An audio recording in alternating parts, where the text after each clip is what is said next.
The price of oil per barrel could be heading back to $100 per barrel as Saudi Arabia and OPEC Plus decide to cut oil production. New York prepares for the most famous arrest and arraignment in history with former President Donald Trump tomorrow. Bakhmut has finally fallen, according to many media sources, and Ukraine is terrified that Russia is about to rush towards the capital of Kiev. Thank you so much for liking and sharing these videos. It really helps me out, so thank you so much. A Russian paramilitary force that goes by the name of PMC Wagner Group has claimed victory in the key city of Bakhmut, Ukraine today. The group's chief held up a Russian flag over government buildings in an attempt to prove his claims are true. However, Ukrainian President Zelensky has denied the war in Bakhmut is over. He stated, "I am grateful to our warriors who have been fighting near Avidavik, Marianica, near Bakhmut, especially Bakhmut. It's especially hot there today." While Zelensky is right that the fight is still ongoing, Russia has made major progress against the city. Russia now has the Capitol building and appears to control over half of the entire city. Remember, this city is key. If Russia takes Bakhmut, then Ukraine will likely be forced to give up land via negotiation, or this will create a corridor where the Russian Federation army can make their way west. OPEC Plus has announced oil production cuts in an effort to increase global oil prices. So basically, they want the price of gas at the pump to go higher.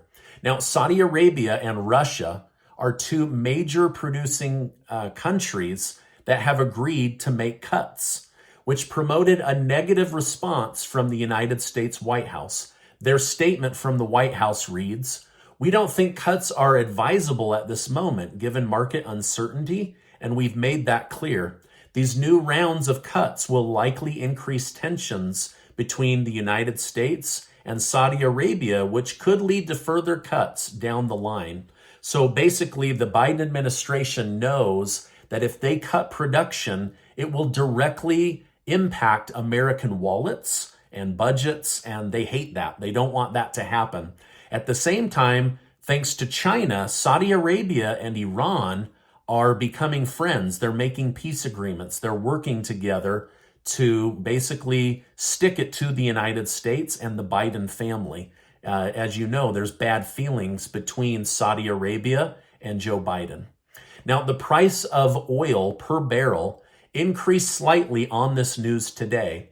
However, all major stock indexes were down. And then right at the last minute, at the end of the trading day, all the indexes came back up and basically ended the trading day in a neutral position. McDonald's U.S. corporate offices are preparing to lay off workers as recession worries linger. Earlier today, former President Donald Trump traveled to the airport to fly from Florida to New York City to face criminal charges. The historic event was highly covered by the media, and thousands of supporters lined the streets leading to the airport in Florida. Upon arriving in New York, the former president went to Trump Tower, where he will reportedly stay the night before being arraigned early in the morning. An arraignment simply means that Trump is being made aware of his charges in person. After the charges are read to him, Trump is expected to fly back to Florida and make a public comment and announcement from Mar-a-Lago. Now, this is a huge deal. New York is blocking off major portions of the city. He's going to have upwards of 20 Secret Service agents going in with them. If he is jailed, depending on what the judge says, those Secret Service will go to jail with him, as they have committed to protecting the former president for the duration of his life. Now, amidst the upcoming legal battle, Trump has hired New York-based lawyer Todd Blanche, who is a former federal prosecutor. Blanche has a history of investigating and defending white-collar crimes such as bank fraud and campaign violations, so he appears to be a good fit for what the Trump family is looking for. Now, here's what's going on. They're trying to tie a federal law that is past the statute of limitation to a local New York law about campaign violation, which is also outside of the time frame. And they're trying to take a very small misdemeanor, which normally has a fine, and they're trying to elevate it to a federal felony so that they can put the former president in jail and try to block him from running. However, his popularity is going up, and he's raised over $7 million in the last week as people say this is political theater. Now, not everyone's saying that. Some people, they're laughing. They want him to go to jail. But these are unprecedented situations. We've never seen anything like this in our country. Now, the Washington Post has cited a new anonymous source that claims there is new evidence against Trump in the classified documents scandal from Mar-a-Lago late last year.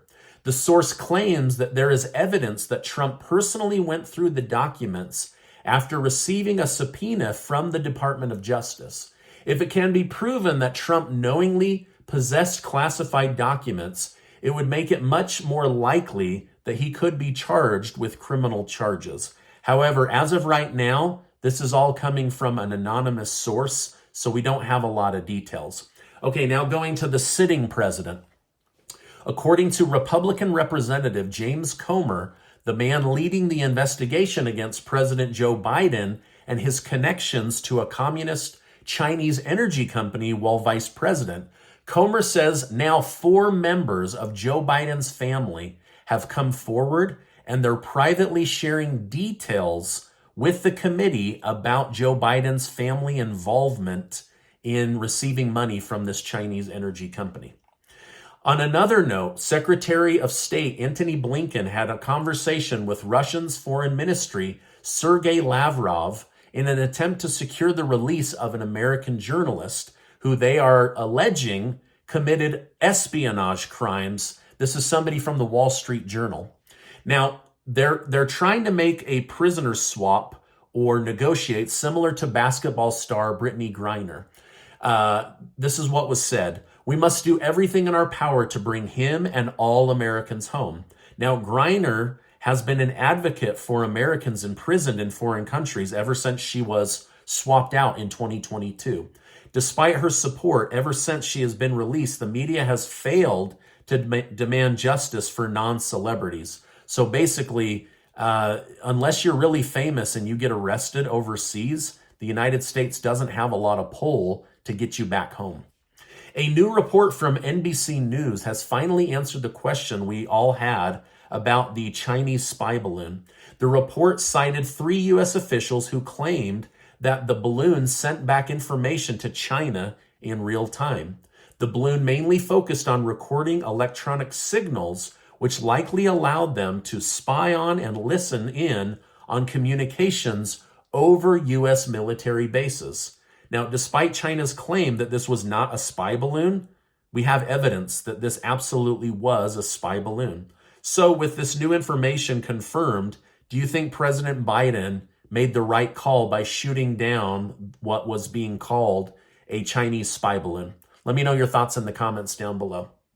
All right, now, this is my update for today. As I know more, I will definitely come on and share more with you.